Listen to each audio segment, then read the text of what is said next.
23 जून को पटना में विपक्षी दलों की महाबैठक के बाद आज पहली बार बिहार पहुंचे गृह मंत्री अमित शाह ने मुख्यमंत्री नीतीश कुमार पर तीखा हमला बोला। बिहार के लखीसराय में एक रैली को संबोधित करते हुए गृह मंत्री अमित शाह ने कहा कि जिन्होंने बार बार घर बदला उस पर कैसे भरोसा किया जा सकता है। नीतीश कुमार को आड़े हाथों लेते हुए उन्होंने कहा कि सत्ता के लिए उन्होंने सारे सिद्धांत भुला दिए। अमित शाह ने लोगों से अपील की कि वो 2024 में बिहार की सभी 40 लोकसभा सीटों पर बीजेपी को जीत दिलाकर पीएम मोदी को फिर से प्रधानमंत्री बनाएं। गृह मंत्री ने कहा कि नीतीश कुमार पूछते हैं कि 9 साल में क्या हुआ। उन्होंने कहा कि ये 9 साल गरीब कल्याण और भारत के गौरव के हैं। पूरी दुनिया में आज भारत की जय जयकार हो रही है।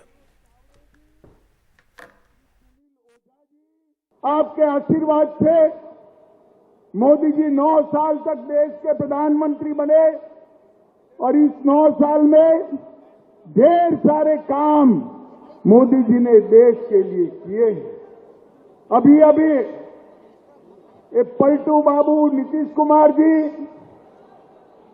पूछ रहे थे कि 9 साल में क्या किया। अरे नीतीश बाबू, जिनके साथ इतना बैठे हो, जिनके कारण मुख्यमंत्री बने, जरा तो लिहाज रखो। 9 साल में देश भर में ढेर सारे काम मोदी जी ने किए हैं। नीतीश बाबू, आपने क्या किया इसका हिसाब दीजिए। बिहार वालों, मुझे एक बात कहनी है, जो आदमी, जो नेता हर बार घर बदले, इस पर विश्वास कर सकते हैं क्या? जोर से बोलिए, कर सकते हैं क्या? ऐसे व्यक्ति के हाथ में बिहार सौंपना चाहिए क्या? मित्रों, उनको भी मालूम है। इसलिए आज कांग्रेस के घर पर जाकर चौखट पर बैठे हैं, फिर से देश के प्रधानमंत्री बनने के लिए। ये बिहार की ही जनता है जिसने 2014 में मोदी जी को 31 सीटें दी और 19 में 53% वोट के साथ 39 सीटें दी। अब समय आ गया है कि 1-2 सीटों का जो कमी रह जाता है उसको भी पूरा करना है। 14 में आपने जिताया, 19 में आपने जिताया, अब 24 में सभी की सभी सीटें कमल के निशान को देने का काम करिए, एनडीए को देने का काम करिए। और हमारे national editor news Manish Kumar Patna से हमारे साथ जुड़ गए। मनीष, हम गृह मंत्री अमित शाह को सुन रहे थे। पिछले ही हफ्ते तमाम जो विपक्षी पार्टियां हैं उनका जुटान पटना में हुआ था। बड़ी उनकी एक बैठक हुई थी जिसमें यह कहा गया था कि मिलकर के चुनाव लड़ेंगे। उसके बाद आज गृह मंत्री का बिहार जाना, ऐसा लग रहा है कि बिहार जो है 2024 के लिए, चाहे एनडीए हो चाहे यूपी हो, बहुत महत्वपूर्ण रहने वाला है।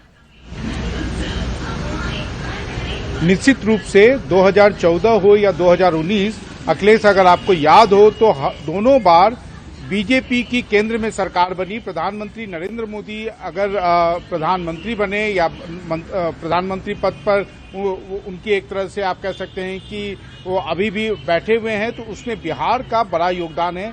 2014 में 32 सीटें जीती थी एनडीए ने, 2019 में 40 में से 39 अब तक का सर्वाधिक सीटों जीतने का रिकॉर्ड रहा है एनडीए के खाते में। और इस बार भी सबको मालूम है, वो चाहे केंद्रीय गृह मंत्री अमित शाह हों, जिन्होंने पिछले 10 महीने के दौरान, जब से नीतीश कुमार ने आरजेडी के साथ अपना महागठबंधन फिर से कायम किया है, उसके बाद ये उनका आज 5वां दौरा था। और आने वाले दिनों में भी कमोबेश हर महीने या हर 45 दिन पर उनकी एक सभा, एक यात्रा होगी। और ये लगता है कि हर दल को, हर गठबंधन के लिए बिहार महत्वपूर्ण है। आप भी जानते हैं अखिलेश कि बिहार में अगर बीजेपी पिछले बार के रिकॉर्ड को अगर बरकरार नहीं रख पाई या 2014 के रिकॉर्ड को बरकरार नहीं रख पाई, तो शायद जो बहुमत का 272 का आंकड़ा है वो शायद उनके लिए मुश्किल होगा। इसलिए बिहार में पार्टी अभी से, या कहिए पिछले कई महीनों से, वो कोई कसर नहीं छोड़ रही है।